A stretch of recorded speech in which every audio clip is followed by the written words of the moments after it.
हिंदुस्तान को वर्ण से जितनी मृत्यु मिली, जितनी जड़ता मिली, उतनी किसी और चीज से नहीं मिली। इसका फिर परिणाम अनंत रूपों से घातक हुआ। हिंदुस्तान पर हमला हुआ। हिंदुस्तान पर हमला हुआ तो शूद्र ने कहा हमें क्या मतलब है, शूद्र को क्या मतलब है, भंगी भंगी रहेगा, चाहे मुसलमान दिल्ली में बैठे कि हिंदू बैठे कि अंग्रेज बैठे, भंगी में क्या फर्क पड़ने वाला है, भंगी भंगी रहेगा। भंगी ने कहा हमारा भाग्य तो तय है, तो कोई भी राजा हो हमें क्या हानि है, हम तो अपने चलते चले जाएंगे, जो हम करते हैं करते चले जाएंगे। हिंदुस्तान की विराट जनता वर्णों के कारण हिंदुस्तान के जीवन में अरुचि से भर गई, विरागपूर्ण हो गई। हिंदुस्तान कभी गुलाम ना होता अगर हिंदुस्तान में सूत्र न होते। हिंदुस्तान कभी गुलाम ना होता अगर हिंदुस्तान में वर्ण न होते। हिंदुस्तान की वर्ण व्यवस्था ने हिंदुस्तान में ऐसे तबके बांट दिए कि एक आदमी को कोई जरूरत न रही चिंतित होने की। सिर्फ थोड़े से लोगों को चिंतित थी, क्षत्रियों को, कि हम अपने राज्य को बचाएं, बाकी पूरे देश को कोई प्रयोजन न।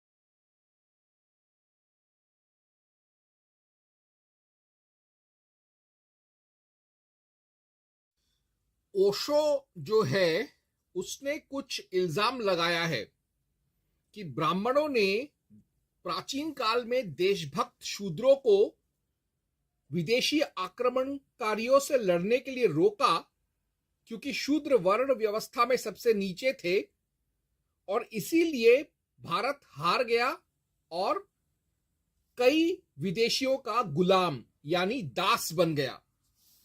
तो सबसे पहले एक चीज याद रखना चाहिए, ओशो का असली नाम था रजनीश चंद्र मोहन जैन। ओशो एक जैन था, जैन परिवार में जन्मा था, देयरफॉर एंटी ब्राह्मण एंड एंटी हिंदू वो था। अब अपने ब्राह्मण विरोधी और हिंदू विरोधी मानसिकता का प्रदर्शन करने के लिए ये जैन सेक्स का खलीफा ओशो रजनीश चंद्रमोहन जैन, उसने ये कहा है ब्राह्मण बैंड शूद्र फ्रॉम फाइटिंग, यानी शूद्रों को लड़ने से रोका, अस्त्र शस्त्र धारण करने से रोका ब्राह्मणों ने। इससे पहले मैं 2 वीडियोस बना चुका हूं। एक पे मैंने यह साबित करके बता दिया कि शूद्रों को आत्मरक्षा का और शस्त्र धारण करने का, अस्त्र शस्त्र लेकर घूमने का अधिकार था। और दूसरा मैंने वीडियो जिसका लिंक दिया है मैंने डिस्क्रिप्शन में, वो इस बात का चर्चा करता है कि प्राचीन काल में शूद्रों को भी सैनिक बनने का, सेनापति बनने का अधिकार था। बहरहाल यह जैन ओशो कहता है डिसइंटरेस्टेड शूद्र जो था फिर कभी भी भारत के किसी भी स्वाधीनता संग्राम में अस्त्र शस्त्र लेकर नहीं उतरा। शूद्र रिफ्यूज्ड वॉर्स, यानी शूद्र ने हिंदुस्तान के लिए लड़ने के लिए मना कर दिया, क्योंकि वर्ण व्यवस्था में उसके ऊपर काफी अत्याचार होता था। Only Brahmins and Kshatriyas fought. इसी वजह से भारत में सिर्फ ब्राह्मण और क्षत्रिय ही लड़े और इसीलिए उनका तादाद कम पड़ गया और विदेशी आक्रमणकारियों के नीचे कुचले गए।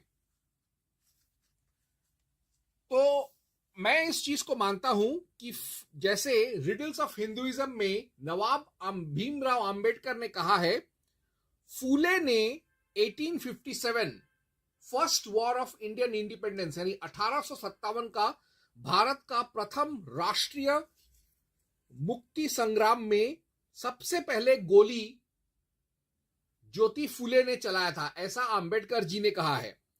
और उसी रिडल्स ऑफ हिंदुइज्म में कहा गया है कि अंबेडकर ने ही नेशनल इंडियन आर्मी बनाया, जिसे बाद में उसने रास बिहारी बोस और नेताजी सुभाष चंद्र बोस के सुपुर्द कर दिया। तो अब फूले और आंबेडकर के पहले भी क्या प्राचीन और मध्यकालीन युग में शूद्रों ने हिंदुस्तान के लिए अपना और शत्रुओं का रक्त बहाया था कि नहीं? तो सर्वप्रथम मैं देखूंगा, ऋग्वेद में एक राजा आता है सोदास या सुदास। दरअसल वह भरतवंशी था, पुरुवंशी था, लेकिन उसकी जो माता थी वह एक दासी थी, इसलिए उसका नाम पड़ा था सोदास या सुदास। इसी वजह से उसके दूसरे भाई और उसके भाइयों के जो मित्र थे उससे शत्रुता का भाव रखते थे, और सुदास ने उन सब से दशराजन्य युद्ध में लड़ा। कईयों को उसने मारा, कईयों पर उसने फतेह हासिल किया, और कई कबीलों को उसने भारत से, आर्य कबीलों को भारत से पश्चिम और उत्तर पश्चिम के रास्ते हमेशा के लिए देश निकाला दे दिया, उनको भारत से भगा दिया, खदेड़ दिया। अब उसी ऋग्वेद में एक और कबीले का नाम आता है दास ट्राइब। इन लोगों का अपना खुद का मदरलैंड था, खुद का देश था, और ये इतने शक्तिशाली थे कि इनकी महिलाएं भी इंद्र के खिलाफ शस्त्र उठाया था उन्होंने। और आगे चल के यही दास कबीला जो है ईरान में दाहा या दहाए कबीले के नाम से जाना जाता है, और फिर यही कबीला वापस ग्रीस जाता है और वहां पर भी इनका नाम दहाए ही रहता है। यानी इस दास ट्राइब का ट्राइब लैंड भी था, आर्मी भी था और फीमेल आर्मी भी था। अब रामायण में राम का परम मित्र था निषाद राज, जो जंगलों का एकाधिपति था। उसी तर्ज पर एक और निषाद भील राजकुमार था एकलव्य, जो महाभारत के समय कौरव सेना का सेनापति भी बना था। उसी कौरव में दुर्योधन ने सूत पुत्र कर्ण को अंग और बंग का राजा बनाया था। महाभारत में ही घटोत्कच काम्यक नामक एक हिमालयन राक्षस स्टेट का राजा था। रामायण में ही राम जब गुजरात के इलाके से गुजरता है तब उसका मुकाबला दांग इलाके के दांग आदिवासियों से होता है, जहां पर दांगों का आधिपत्य था। 800 बिफोर क्राइस्ट में यलंबर नाम के एक आदमी ने किरात म्लेच्छ किंगडम का स्थापना किया था नेपाल में।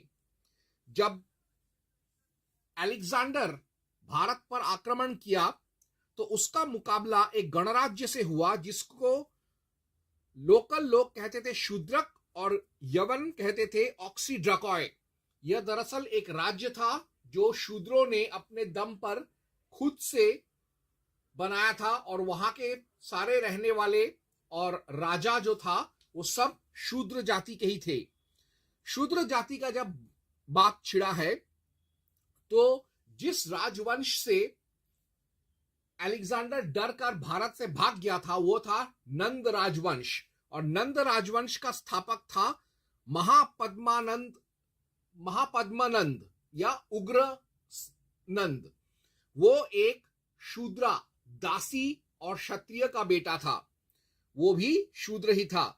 ठीक वैसे ही चंद्रगुप्त मौर्य जो था वो एक राजगृह का मोर कबीले का था, जिसको नंदों ने जंगलों में खदेड़ दिया और उनको शूद्र बना दिया कुछ अवधि की, कुछ दशकों के लिए। और उसी में से चंद्रगुप्त मौर्य चाणक्य की मदद से भारत का सम्राट बना। यानी एक ब्राह्मण ने एक शूद्र को भारत का सम्राट बनाया।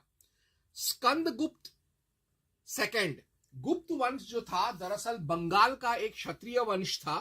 धीरे धीरे करके जब गुप्त वंश विलुप्त हो गया तो वो लोग व्यापार में चले गए और आज वो लोग एक बनिया कम्युनिटी माना जाता है। उसी गुप्त काल में एक राजा था स्कंदगुप्त, जिसकी मां शूद्रा थी और उसने अपने राज्य में कई शूद्रों को महत्वपूर्ण स्थान प्रदान किया था। नागभट्ट गुर्जर प्रतिहार फर्स्ट, वो एक गुर्जर जाति का राजा था और उसने अरबों का मुकाबला किया था।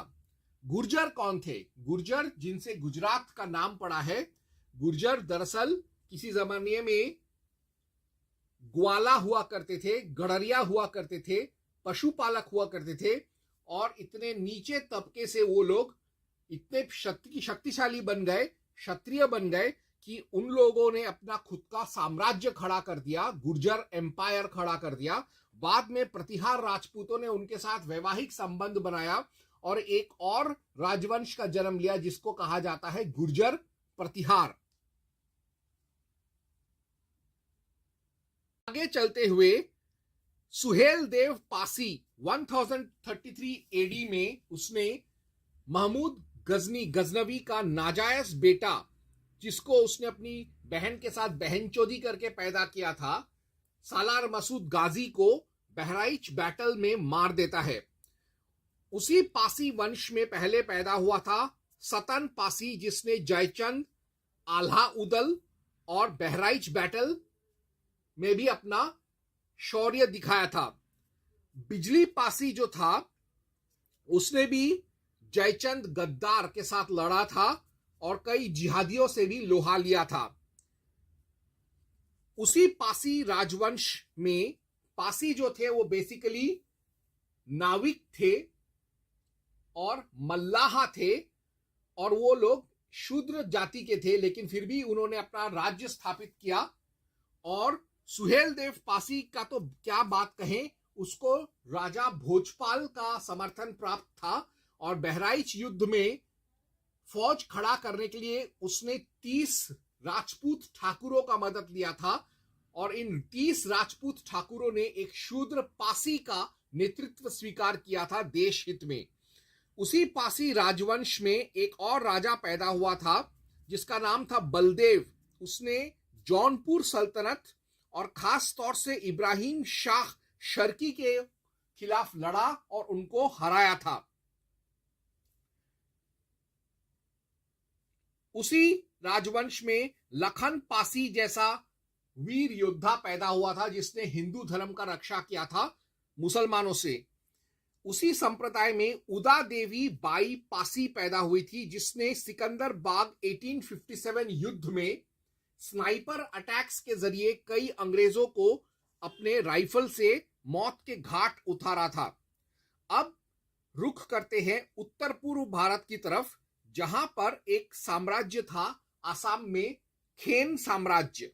यह खेन साम्राज्य वहां के वनवासी आदिवासियों ने खड़ा किया था और उसमें ही एक राजा पैदा हुआ था पृथु, जिसने तिब्बत के बौद्ध सेना के साथ मिलकर बख्तियार खिलजी को मारकर उसके चमड़े को निकालकर नालंदा का बदला लिया था।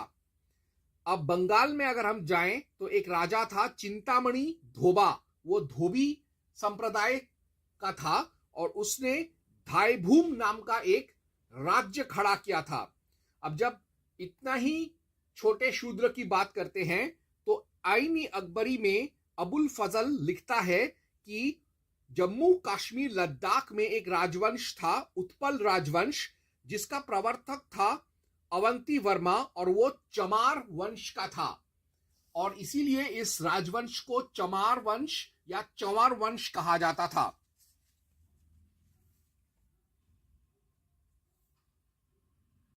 उत्तर पूर्व भारत में ठाकुर बिस्व सिंघा अर्थात बिसु नाम का एक वनवासी ठाकुर था, जमींदार था, जिसने अलाउद्दीन हुसैन शाह के खिलाफ लड़ा था।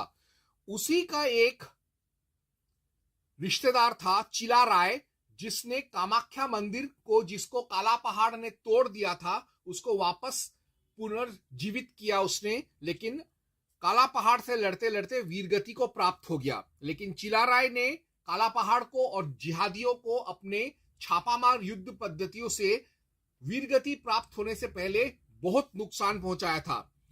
अब उत्तर पूर्व भारत में एक राजवंश था चेरो डायनेस्टी, जिसका संस्थापक था घुगलिया, जो कि नागवंशी आदिवासी था, और उसके ही परिवार में मेदिनी राय पैदा हुआ, जिसने दाऊद खान, शाइस्ता खान, मान सिंह, काचवाहा, खवास खान जैसे मुगल सेनापतियों को रौंद दिया था। इसी चेरो राजवंश में फणी मुकुट राय पैदा हुआ, जो जिंदगी भर कई जिहादीस से लड़ता रहा। जब काला पहाड़ ने चिला राय को मारा था, तो काला पहाड़ को मारने वाली थी संबलपुर की समलेश्वरी नामक एक अज्ञात आदिवासी कन्या। इस बात को नहीं भूलना चाहिए। अब त्रिपुरा में अगर हम देखें तो त्रिपुरा में एक कबीला पाया जाता है, त्रिपुरी आदिवासी जनजाति। उनमें एक राजा पैदा हुआ, एक आदमी पैदा हुआ जो आगे राजा बना। उसका नाम था महामाणिक्य, और वो जिंदगी भर बंगाल सल्तनत से जूझता रहा, उनको त्रिपुरा में पांव पसरने से रोकता रहा। आंध्र प्रदेश में एक शेड्यूल कास्ट कम्युनिटी पाया जाता है, या ओबीसी एसबीसी कम्युनिटी पाया जाता है, रेड्डी, जो लोग खुद कहते हैं कि वो दरअसल पहले शूद्र थे। उन्हीं में प्रोलाया वेमा रेड्डी, कपाया नायका जैसे वीर योद्धा पैदा हुए, जिन लोगों ने तुगलक और खिलजी सल्तनतों से लोहा लिया था। अब भील संप्रदाय की अगर बात करें तो भील संप्रदाय भारत के कई हिस्सों में फैला हुआ है, और उनका देशभक्ति का एक बहुत बड़ा श्रृंखला है। राणा पुंजा भील सोलंकी, उसने हल्दी घाटी के युद्ध में अपने 500 तीरंदाजों के साथ शिरकत किया था। विश्वासु भील ने नील माधव आइडल जगन्नाथपुरी का अपने पास छुपा कर रखा, और वापस जब जगन्नाथ मंदिर बनाया गया तब उसने इस मूर्ति को वहां पर स्थापित किया। तात्या भील का युद्ध अंग्रेजों के खिलाफ विश्व विख्यात है, और चूंकि भील राजपूतों के साथ मिलकर लड़ते थे, इसीलिए चित्तौड़ का जो मुद्रा है, चित्तौड़ का जो शाही मुद्रा है, उसमें एक तरफ एक राजपूत और एक तरफ एक भील है, और बीच में एक सूर्य का चिन्ह है। और आदिवासियों में एक और व्यक्ति पैदा हुआ था, गोविंद गुरु गिरी, जिसने मानगढ़ मूवमेंट या मानगढ़ विद्रोह को शुरू किया था अंग्रेजों के खिलाफ। आज के जमाने में कुछ ऐसे मीणा हैं जो अपने आप को हिंदू नहीं कहते, खुद को बौद्ध कहते हैं, लेकिन इन नालायकों को याद रखना चाहिए कि इनके पूर्वज हिंदू ही थे, बहुत ही कट्टर हिंदू थे। जैसे बुंदा सिंह मीणा उर्फ बांदा, जो एक मीणा राजा था, आदिवासी होते हुए भी वो अपना खुद का राज्य खड़ा किया, और उसने मुगल्स के साथ लड़कर अपना पुरुषत्व स्थापित किया। गोंड जो थे वो एक आदिवासी जनजाति था, जो लोगों ने अपना खुद का राज्य बनाया, और चंदेला राजपूतों ने अपनी एक राजकुमारी दुर्गावती चंदेला को एक गोंड राजा को समर्पित किया शादी में। जब वो गोंड राजा का निधन हो गया, तब दुर्गावती चंदेला गोंड ने गोंडवाना के स्वाधीनता के लिए और अपनी इज्जत के लिए अकबर के साथ लड़ते लड़ते वीरगति को प्राप्त हो गई। उसी गोंड समाज में एक और व्यक्ति पैदा हुआ था, वो भी राजा बना। उसका नाम था संग्राम शाह, और उसने मालवा और जलाल खान रायसेन के खिलाफ युद्ध किया था, और जलाल खान को तो उसने युद्ध में हराकर गिरफ्तार भी किया था एक बार। भील संप्रदाय में ही एक और वीर पैदा हुआ था, कोमाराम भीम, जो आजीवन निजाम प्लस ब्रिटिश दोनों से लड़ता रहा। अब एक और शूद्र संप्रदाय है सतनामी, उसमें एक वीर पैदा हुआ था जगजीवन दास चंदेला, जिसने सतनामी रेबेलियन 1622 का आगाज किया, और उसने फौजदार करतलब खान को गिरफ्तार करके जिंदा पकड़कर उस कैप्चर्ड नरनौल बैरूत। दक्षिण भारत में अगर हम देखें, भारत का सबसे पहला सुइसाइड मिशन 1780 में कुइली नाम की एक दलित महिला सेनापति ने किया था। ठीक वैसे ही एक और दलित महिला थी ओन्नाके ओब्बाया, जिसने हैदर अली के सिपाहियों को सिर्फ एक मूसल से मार मार कर उनके कई हजार सैनिकों का सर फोड़ दिया था। बंगाल में एक महारानी थी रानी जाशमनी, जो जान बाजार की महारानी थी और उसने जान बाजार और कोलकाता में ब्रिटिश और मिशनरीज के खिलाफ युद्ध किया था ताकि वो रामकृष्ण परमहंस के और शारदा देवी के हिंदू जागरण को कोई नुकसान ना पहुंचा सके। लक्ष्मीबाई की तरह ही अवंतीबाई लोधी नाम की रामगढ़ की एक महारानी थी जिसने 1857 के युद्ध में शिरकत किया था। लोधी वंश जो था वो दरअसल शूद्र थे, वो मुसलमान थे शायद जो कि हिंदू बन गए थे और उनको शूद्र तबके में रखा गया था और फिर शूद्रत्व को छोड़कर वो लोग रजवाड़ा बन गए थे और उन्हीं में अवंतीबाई लोधी पैदा हुई थी। इंदौर का एक बहुत फेमस राजवंश है होलकर, जिसके संस्थापक थे मल्हार राव होलकर, जो एक ढांगर किसान वंश का व्यक्ति था। मराठाओं में ऐसे कई नीची जाति के या तथाकथित शूद्र जाति के लोग थे जो आगे चलकर सरसेनापति और बड़े बड़े जागीरदार, जमींदार और राजा हुए। जैसे उनमें से कुछ ऐसे कुंबी अर्थात जिन्हें शूद्र कहा जाता है, ऐसे राजवंशों का नाम मैं दे रहा हूं।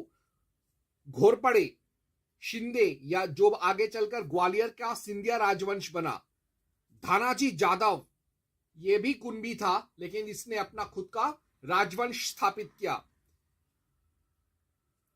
कान्होजी जेधे, ये भी कुंबी था, शूद्र था लेकिन इसने भी अपना जागीरदार वंश स्थापित किया। जीवा महाला, वो भी शूद्र था लेकिन वो वीरगति को प्राप्त हुआ और उसे भगवान की तरह पूजते हैं महाराष्ट्र में।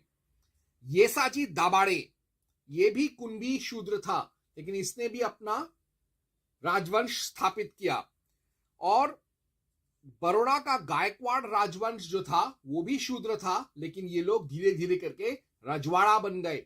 ना सिर्फ शिवाजी के युग में बल्कि पेशवाओं के युग में भी ये सारे शूद्र मराठा जो थे ये लोग बड़े बड़े राजवंश बन सके पेशवाओं के मार्गदर्शन में।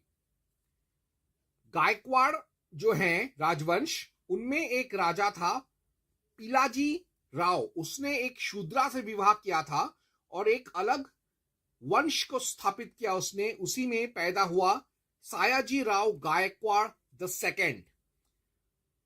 पंजाब में महाराजा रंजीत सिंह को कुछ लोग जाट कहते हैं, कुछ लोग राजपूत कहते हैं, लेकिन कुछ लोग ऐसे भी हैं जो कहते हैं कि वो एक दलित था, दलित वंश का व्यक्ति था, संसी दलित था, लेकिन वहां से नीचे से वो ग्रास रूट लेवल से ऊपर उठकर महाराजा बना।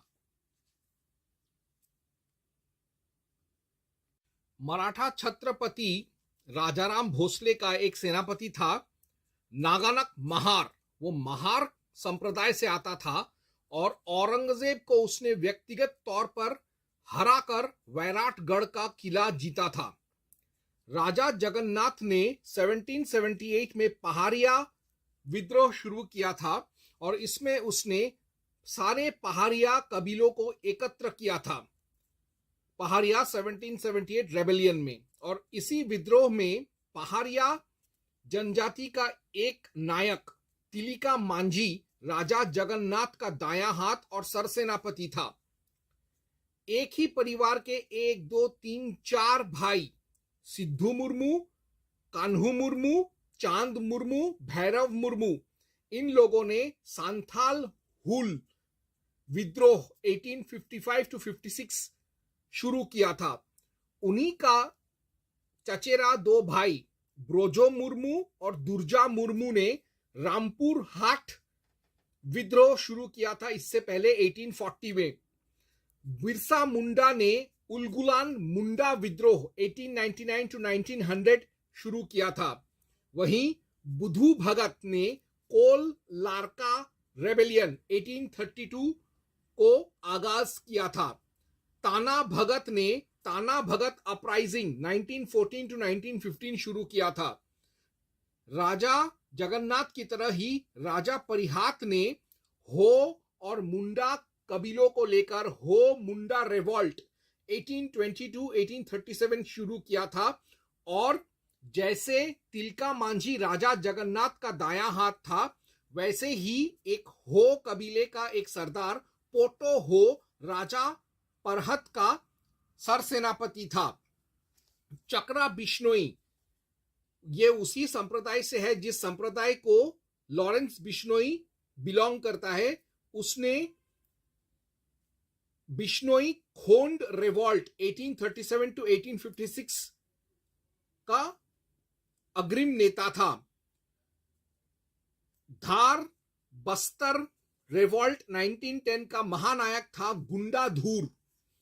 वहीं रघुनाथ महातो ने कुर्मी रिवॉल्ट कुर्मी विद्रोह शुरू किया था।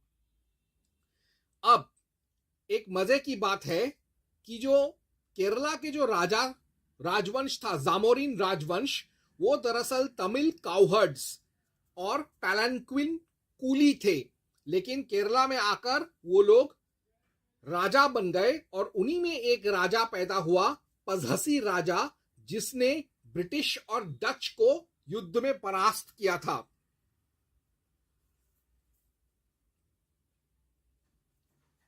और इसी पजहसी राजा का हिज जनरल था एक आदमी थलक्कल चंथू, जो कि एक शूद्र था और उसने अंग्रेजों ब्रिटिश के खिलाफ लड़ाई किया था वायनाड में। उत्तर पूर्व भारत में यू तिरोत सिंह सीएम ने एंग्लो खासी वॉर में शिरकत किया था। वहीं टिनटोंग हाउकिप ने गिरिला वॉरफेयर किया था अंग्रेजों के खिलाफ।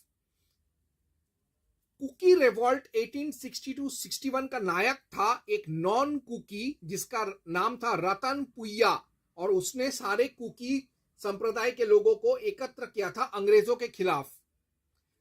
दक्षिण भारत आंध्र प्रदेश में एक ब्राह्मण आलूरी सीताराम राजू ने, जो कि आदिवासी नहीं था, फिर भी उसने आदिवासियों के साथ सौहार्द दिखाते हुए आदिवासियों का रंपा रिवॉल्ट 1922-1924 में हिस्सा लिया और धीरे धीरे वो इस विद्रोह का कप्तान भी बन गया।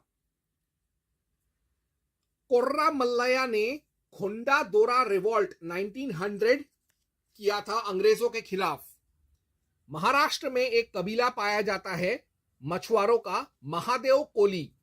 उसमें एक वीर पैदा हुए थे रामजी भांगरे, जिसने 10 साल की उम्र में अंग्रेजों के खिलाफ बंदूक उठाया था और उसको आजीवन कारावास दे दिया था अंडमान सेल्युलर जेल में, और काला पानी में उसका हत्या कर दिया गया था।